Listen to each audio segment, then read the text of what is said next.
सड़क और परछाई।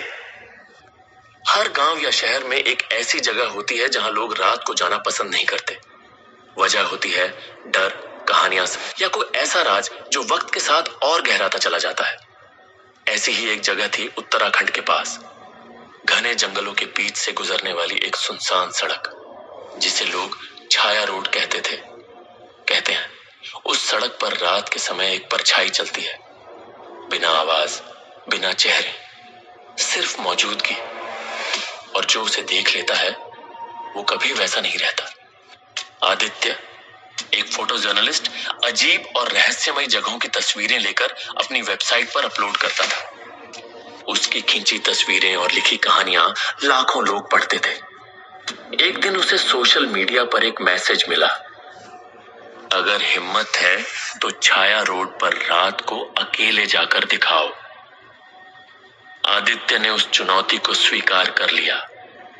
उसे लगा यह एक और मौका है किसी पुराने अंधविश्वास को तोड़ने का। अगली शाम आदित्य अपने कैमरे और बाइक के साथ निकला। सड़क पर पहुंचते पहुंचते रात हो चुकी थी। पूरा इलाका घना जंगल था और सड़क इतनी शांत कि खुद की सांसें भी तेज सुनाई देती थी। उसने बाइक रोकी, कैमरा निकाला और फोटो खींचनी शुरू की। सड़क पर कोई नहीं था, लेकिन अजीब बात यह थी कि हर तस्वीर में एक हल्की सी धुंधली परछाई आ रही थी। उसने सोचा कैमरे में खराबी होगी, लेकिन तभी एक अजीब सी सर्द हवा का झोंका आया और उसकी बाइक खुद गिर गई। आदित्य बाइक को उठाने ही वाला था कि उसने देखा सड़क के दूसरे छोर पर कोई खड़ा है। लंबा कद, सफेद कपड़े और सिर झुका हुआ। उसने टॉर्च जलाकर देखा, लेकिन वहां कुछ नहीं था। फिर अचानक उसी सफेद कपड़े वाली आकृति ने कुछ दूरी पर फिर से प्रकट होकर धीमे धीमे चलना शुरू किया। वो आकृति जमीन पर नहीं चल रही थी, बल्कि हवा में तैर रही थी। आदित्य का गला सूख गया। उसने पीछे मुड़कर देखा, अब बाइक भी गायब थी।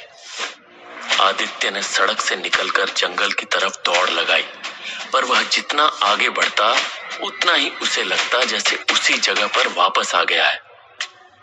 सड़क बदल रही थी, पेड़ हिल नहीं रहे थे, लेकिन छायाएं चल रही थी।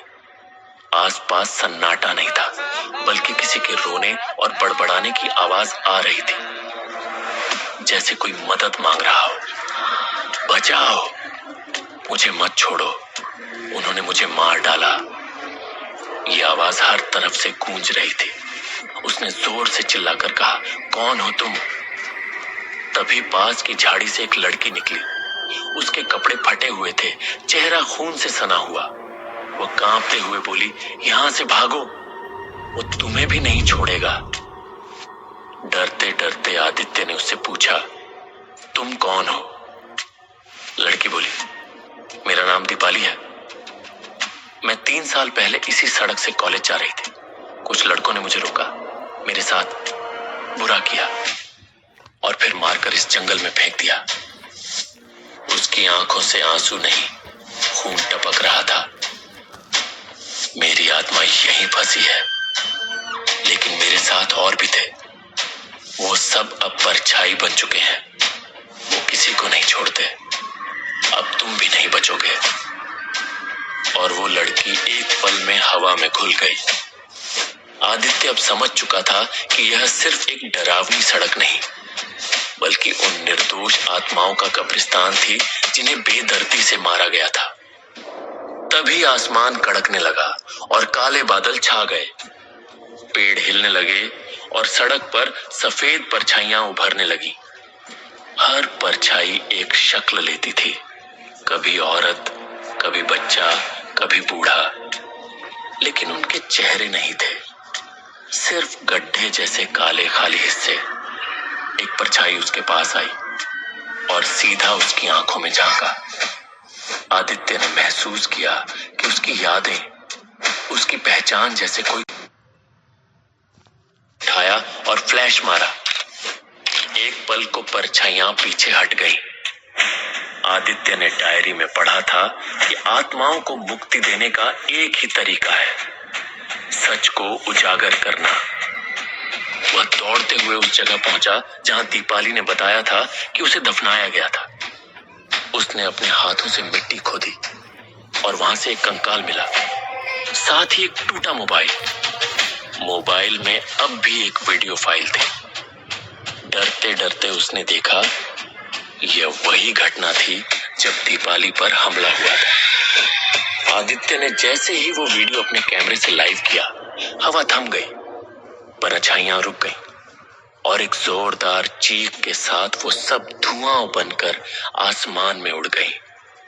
सुबह की पहली किरण के साथ आदित्य बेहोश मिला। पास के गांव वालों ने उसे अस्पताल पहुंचाया। उसका कैमरा और मोबाइल सबूत बनकर पुलिस के पास पहुंचे। वर्षों पुराना मामला खुला और दोषियों को सजा मिली। आदित्य ने वो वीडियो, वो कहानी, वो सबूत दुनिया के सामने रखा।